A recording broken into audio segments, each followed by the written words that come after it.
What's up, guys and gals? It's your host with the most, Griever, as always, and we really need to talk about this goddamn chapter. We need to talk about this chapter because if you are a Yamato fan, if you are a Yamato stan, if you like the idea of Yamato joining the Straw Hat crew, completely set up and told to us too many times to count in this arc, the longest running arc of One Piece. Well, I'm going to tell you what Oda did to all of us. Anybody in that camp, and you're in there, I'm in there with you. Here's what Oda did to us. He told us he was taking us to the ball, and he never showed up. He was late, and we thought, it's alright. Maybe he got stuck in traffic. I'll head to the ball myself. And he told us we'd be the prettiest at the ball. Well, we went to the ball, and there he was with another woman. We're not the prettiest at the ball. Not only do we not get the first dance, we don't get any dance. We're there at the ball where we do not belong.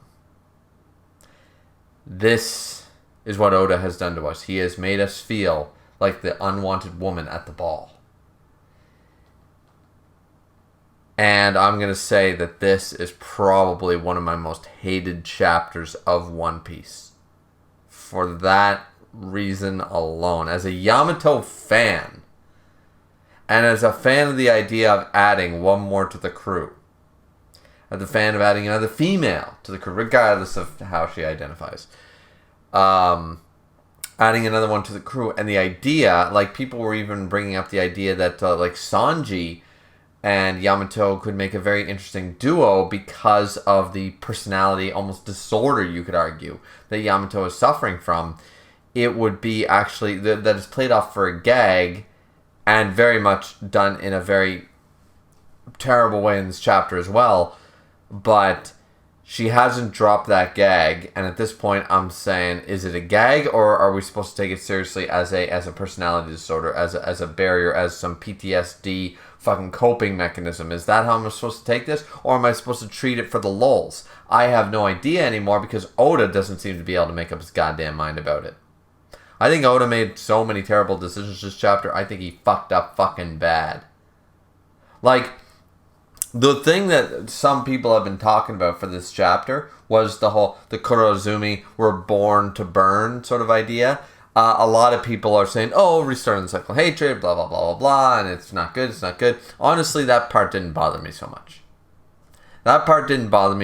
Because, for a couple of reasons, people are like, oh, no, but the characters, they're supposed to be above and beyond. They're supposed to be better. No, these are still, a real three-dimensional character is not perfect.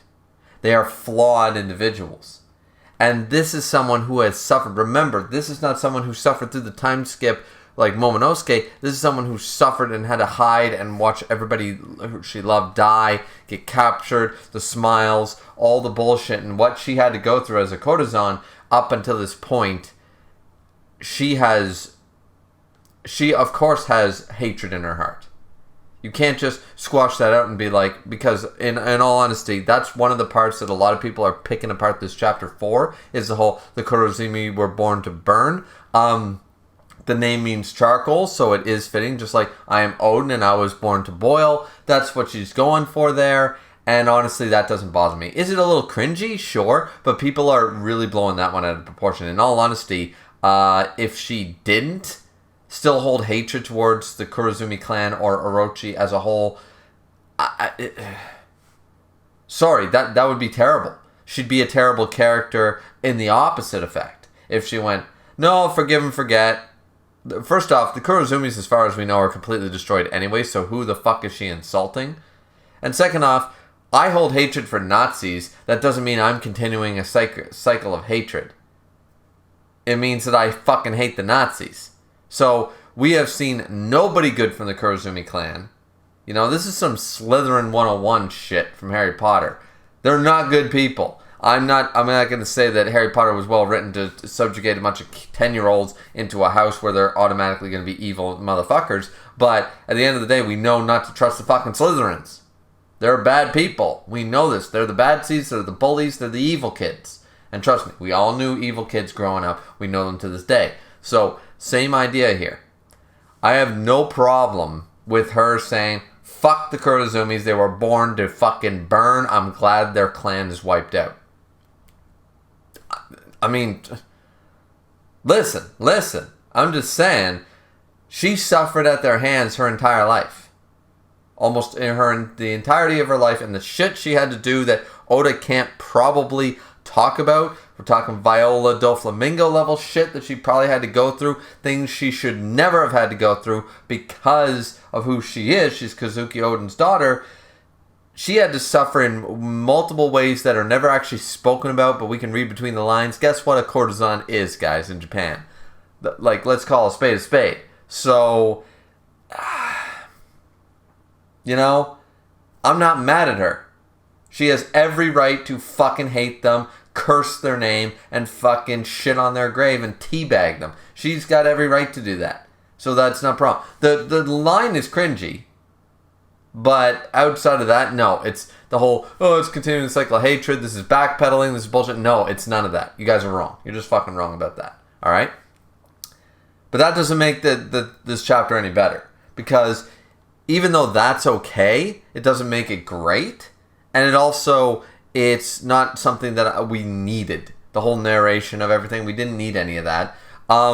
Luffy gives, like, no real explanation as to why he left out Kinemon and Momo from his goodbyes. He said, we were waiting here for you to give you the flag. And it's like, but that seems a little weak. Because he's like, well, you're here now, aren't you? Like, it's sort of Luffy, but it's sort of like this, once again, feels very rushed. This chapter is totally rushed. And if you look up online, on Reddit, on all these places, you're going to see, and on Discords, you're going to see a list of all the shit that should have happened in Wano. And I'm not talking like fan theories, like, I wish this had happened, No. Unresolved plot lines. Established by Oda in manga, and none of it was resolved. We have like 18 fucking issues to deal with. So, right out of the gate with that, there's so many problems, because now this is the final curtain. This is Act 3 is over. Act 3 is over, and now we're going to move into post-Wano. I'm not saying that some of the things won't be addressed, maybe one or two, but a lot of them had to take place in Wano, and they have not. For example, we have no idea what happened to any of the Topiropo. We have no idea what actually happened to Apu or any of them. X-Drake, where are they? We have no idea. We have no idea also where the fuck, there's just too many things. We never really got a real send-off to the scabbards that died, like Izo and stuff. Where's Marco? Is Marco there? Did he leave? Where the fuck is Marco? We have no indication of, like, how is Carrot getting back to Zoe, or is she going to leave? Is she stowed away on the Thousand Sunday? We have no idea. There's a lot of issues. We didn't get the moment with Ryuma's grave, with Zoro. You know, like, there's a lot of things. Like, a lot of people are pissed. Like, I'm a Zoro fan, but I'm not going to sit back and say that this was the Zoro arc, because the Sanji arc was whole cake, absolutely. And some people could argue that wasn't totally about Sanji either. But Wano wasn't all... People thought it would be all about Zoro. I never thought it would be, and that's the problem. It was expectations ruined, so that's not a plot problem necessarily. But, yeah. This chapter makes for a lot of bad decisions for the fact that it's the end of Wano. This is officially, as far as I know, chapter 1057 is officially the end of the Wano arc, and there are way too many plot lines that need to be wrapped up, and we are still open-ended, with no fucking explanation in sight, and that's not good. That's not good writing. That's bad. Oda has fucked up here hard, guys. Oda, I'm just saying, I'm going to call a spade a spade. Unless we're getting an Act 4, and we're going to go, like, flashback into, like, what happened in between all this shit or something, I have no idea what Oda was thinking with this one. And also the fact that, once again, Yamato, we're not the prettiest girl at the ball. We got fucked. We were bent over and fucked behind the bleachers by a third-string quarterback. We weren't going on a nice romantic dinner with the first stringer. You know what I'm saying? We were treated like garbage. We were treated like an easy Target were treated like an easy fuck behind the bleachers and left, with a baby inside of you. Who gives a fuck? Go take a clothes hanger or some shit. Like, we were treated, that was a little graphic, but my point is that we have been treated absolutely terrible by anybody who thought that Yamato was joining the crew, because now Yamato makes no good explanation as to why Yamato is not going to join the crew, makes no good reason for this, and then after saying, like she changed her mind on a dime, and apparently talked to Luffy about it, and then the whole, Momo is now going to be, which this goes against what we read about a couple of chapters ago, that Momo was not the strongest, but he was the most charismatic, one of the best leaders of Wano's history. Not necessarily one of the strongest, but he says, I'm going to surpass Kazuki Oden. Well, this goes against everything that we learned about in the title card shit. So, make up your mind. Is Momo one day going to be as strong as Oden or not? I'm okay with it if Momo does learn from Zoro, learn from Kinemon, learn from all the samurai, and become as strong or stronger than Oden. I'd be okay with that, and at the end of the manga. But don't tell me that he's never going to be that, and then he sets out for a dream to be that, because now I'm sitting there, oh, poor Momo, he's never going to achieve his dream now. Because I was told this chapters ago that Momo never did that. So, what? And then the whole, I'm going to surpass Kazuki Oden, and Yamato, you talking about me? No, oh, shut the fuck up. Shut the fuck up. I like Yamato, but you gotta, Oda, you need to decide. Oda, you need to fucking decide. Is this for the lulz? Is this the Brook, show me your panties shit? Or are we going to treat this like the mental illness that it should be? The PTSD personality disorder that it is. And we should be fucking very concerned about this. And she should have joined the crew to help solve this fucking problem. What is Oda thinking here? Don't set up that we're joining. This would be the equivalent. Now, granted, Jinbei was there for a lot longer. But Jinbei never joins the crew. Think about that for a second. Think about Jinbei coming here to Wano to help, but then saying, you know what, nope. I came here to help you and stuff, but there's too many concerns with Fishman Island, and I've decided to just not join your crew. Even though I said in Whole Cake, I'm going to join your crew, and in Fishman Island, one day I will join your crew. For arcs, we have known that Jinbei was going to join the crew, but then all of a sudden he says, all those things that I said about joining your crew, yeah, I'm not doing that. Yamato said more than once that she was going to go sail with Luffy.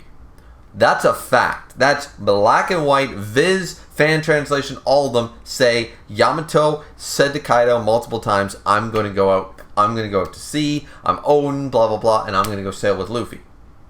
That is what she said. And the fact of the matter is that she changed her mind on a dime with no good explanation. Oda, what are you doing? You ain't no Goda today.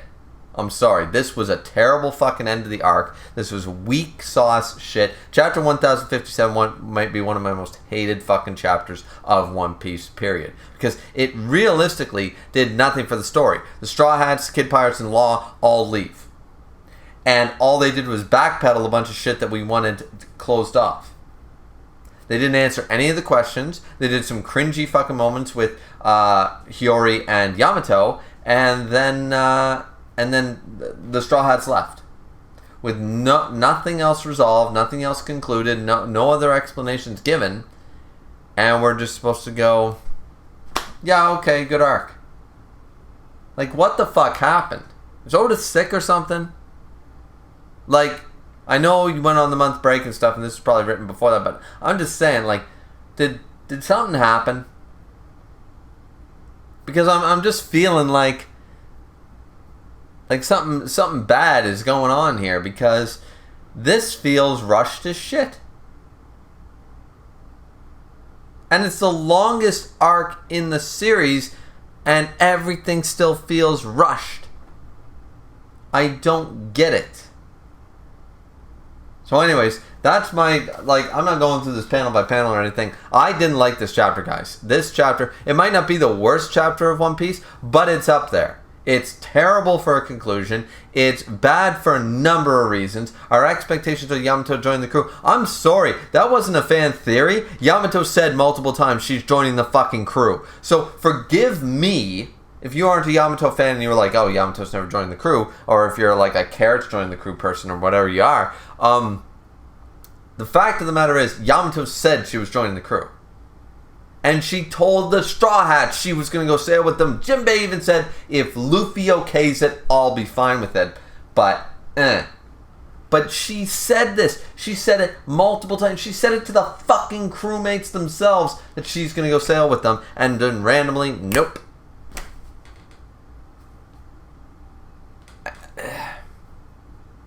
Now this chapter sucks. Alright, that's it. I'm done ranting. Like, comment, subscribe. Hope you guys enjoyed. Drink responsibly because I certainly fucking didn't. But I hope you guys liked the chapter for whatever reason. I don't know how you did, but it wasn't even drawn very well. Like I was reading through it again, and I was like, "Fuck!" Oda scribbled this out really quickly, and then went on a vacation or some shit because even the art doesn't look like polished. I know Oda is not the best artist in the world or anything like that, but this shit was not polished at all. Like even the proportions of the characters, especially in the background, do not look good. Like, what the fuck was that Jinbei panel? That looked terrible. So, anyways, hope you guys enjoyed. Drink. Not responsibly today, because fuck this shit.